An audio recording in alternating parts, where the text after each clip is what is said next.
Genèse 31. Jacob apprit que les fils de Laban disaient « Jacob s'est emparé de tout ce qui appartenait à notre père, et c'est avec le bien de notre père qu'il s'est acquis toute cette richesse. » Il remarqua que l'attitude de Laban envers lui n'était plus comme avant. L'Éternel lui dit « Retourne au pays de tes pères, auprès de ta parenté, et je serai avec toi. » Alors Jacob fit venir Rachel et Léa au champ, où il était avec ses troupeaux, et il leur dit « Je vois que votre père n'a plus envers moi la même attitude qu'auparavant, mais le Dieu de mon père a été avec moi. Vous savez vous-même que j'ai servi votre père de toutes mes forces, tandis que lui m'a trompé. Par 10 fois, il a changé les conditions de mon salaire. Heureusement, Dieu ne lui a pas permis de me causer du tort. Quand votre père affirmait « Les bêtes tachetées constitueront ton salaire », toutes les bêtes mettaient bas des petits tachetés. Et quand il affirmait « Les mouchetés seront ton salaire », toutes les bêtes faisaient des petits mouchetés. Ainsi, c'est Dieu qui a pris le bétail de votre père et qui me l'a donné. En effet, à l'époque où les bêtes s'accouplent, j'ai vu en songe que les boucs qui couvraient les brebis étaient mouchetés, tachetés ou marquetés. L'ange de Dieu m'appela dans ce rêve. « Jacob !» Et j'ai répondu « J'écoute. » « Lève les yeux, dit-il, et regarde. Tous les boucs qui couvrent le troupeau sont mouchetés, tachetés ou marquetés, car j'ai vu tout ce que te fait Laban. Je suis le Dieu de Béthel, où tu as répandu de l'huile sur une pierre dressée en stèle, et où tu m'as fait un vœu. Maintenant, lève-toi, quitte ce pays, et retourne dans ton pays natal. » Rachel et Léa lui répondirent, « Avons-nous encore quelque chose ou un héritage chez notre père? Ne nous a-t-il pas traités comme des étrangères puisqu'il nous a vendus? Et de plus, il a mangé notre argent. Tous les biens que Dieu a sauvés de notre père nous appartiennent, à nous et à nos enfants. Maintenant, donc, fais tout ce que Dieu t'a demandé. » Alors Jacob se mit en route. Il fit monter ses enfants et ses femmes sur les chameaux.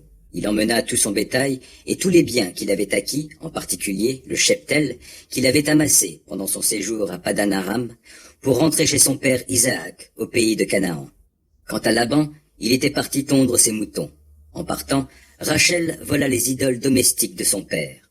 Ainsi Jacob partit à la dérobée sans informer Laban, l'araméen, de sa fuite. Il s'enfuit avec tout ce qui lui appartenait, il traversa l'Euphrate, puis se dirigea vers les monts de Galaad. Le 3e jour, on avertit Laban que Jacob s'était enfui. Il prit avec lui des hommes de sa famille, le poursuivit pendant 7 jours et le rattrapa dans les monts de Galaad. Mais, pendant la nuit, Dieu vint parler à Laban, l'araméen, dans un rêve. Il lui dit « Garde-toi de dire quoi que ce soit à Jacob, en bien ou en mal. » Quand Laban atteignit Jacob, celui-ci avait dressé sa tente dans la montagne. Laban et ses hommes s'installèrent eux aussi dans les monts de Galaad. Laban interpella Jacob. « Qu'est-ce qui t'a pris? Pourquoi m'as-tu trompé? Tu as emmené mes filles comme des captives de guerre. Pourquoi t'es-tu enfui en cachette? Tu es parti comme un voleur sans me prévenir. Je t'aurais laissé partir dans la joie avec des chants, au son du tambourin et de la lyre. Tu ne m'as même pas laissé embrasser mes petits-enfants et mes filles. Vraiment, tu as agi de façon stupide. Je pourrais vous faire du mal, mais le Dieu de votre père m'a parlé la nuit dernière et m'a dit « Garde-toi de ne rien dire à Jacob, ni en bien, ni en mal. Maintenant, si tu es parti parce que tu languissais après la maison de ton père, pourquoi m'as-tu volé mes dieux ?» Jacob répliqua « J'avais peur que tu m'enlèves tes filles. Quant à celui chez qui tu trouveras tes dieux, il ne vivra pas. Fouille en présence de nos gens. Ce qui sera chez moi, reprends-le. » Jacob ignorait en effet que Rachel avait volé les idoles domestiques. Laban fouilla la tente de Jacob, celle de Léa, puis celle des 2 servantes, et ne trouva rien. En sortant de la tente de Léa, il entra dans celle de Rachel. Or Rachel avait pris les idoles et les avait cachées dans la selle du chameau, et s'était assise dessus. Laban fouilla toute la tente sans rien trouver. Elle dit à son père, « Que mon seigneur ne se fâche pas si je ne peux pas me lever devant toi, car j'ai ce qui arrive habituellement aux femmes. » Il fouilla, mais ne trouva pas les idoles. Alors Jacob se mit en colère et fit de violents reproches à Laban. « Quelle faute ai-je commise? » s'écria-t-il. « Qu'ai-je fait de mal pour que tu t'acharnes ainsi contre moi? Tu as fouillé toutes mes affaires. As-tu rien trouvé qui t'appartienne? Produis-le ici en présence de mes gens et des tiens, et qu'ils servent d'arbitre entre nous deux. Voilà 20 années que je suis chez toi. Tes brebis et tes chèvres n'ont pas avorté, et je n'ai jamais mangé les béliers de ton troupeau. Si une bête se faisait déchirer par une bête sauvage, je ne te la rapportais pas. C'est moi qui t'en dédommageais. Tu me réclamais ce qu'on m'avait volé de jour et ce qui m'avait été volé la nuit. Le jour, j'étais dévoré par la chaleur, la nuit par le froid, et je ne pouvais pas dormir. Voilà 20 ans que je suis chez toi. Pendant 14 ans, je t'ai servi pour tes 2 filles, puis pendant 6 ans pour ton bétail. 10 fois, tu as changé mon salaire. Si le Dieu de mon père, le Dieu d'Abraham, et celui que redoute Isaac n'avaient été de mon côté, tu m'aurais renvoyé aujourd'hui les mains vides. Mais Dieu a vu ma misère et avec quelle peine j'ai travaillé. La nuit dernière, il a prononcé son verdict. Ces filles sont mes filles, répondit Laban. Ces fils, mes fils, ces troupeaux sont miens, et tout ce que tu vois est à moi. Et que puis-je faire aujourd'hui pour mes filles et pour les enfants qu'elles ont mis au monde?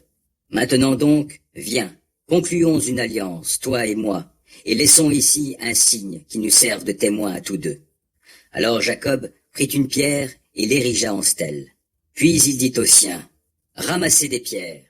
Ils ramassèrent des pierres, les entassèrent et, tous ensemble, ils mangèrent là, sur ce tas de pierres.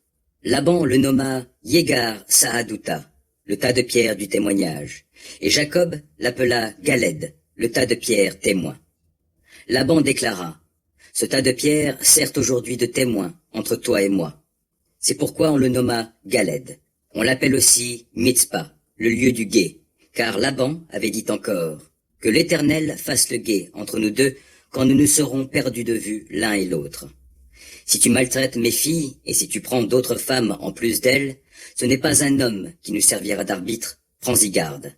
C'est Dieu qui sera témoin entre moi et toi. Puis il ajouta, vois ce tas de pierres et cette stèle que j'ai dressée entre moi et toi. Ce tas de pierres et cette stèle nous serviront de témoins. Je ne dois pas dépasser ce tas de pierres et cette stèle dans ta direction, et tu ne dois pas les dépasser dans ma direction avec de mauvaises intentions. Le Dieu d'Abraham et le Dieu de Nahor, c'était le Dieu de leur père, seront juges entre nous.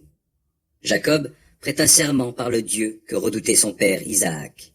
Puis il offrit un sacrifice sur la montagne et invita sa parenté à un repas.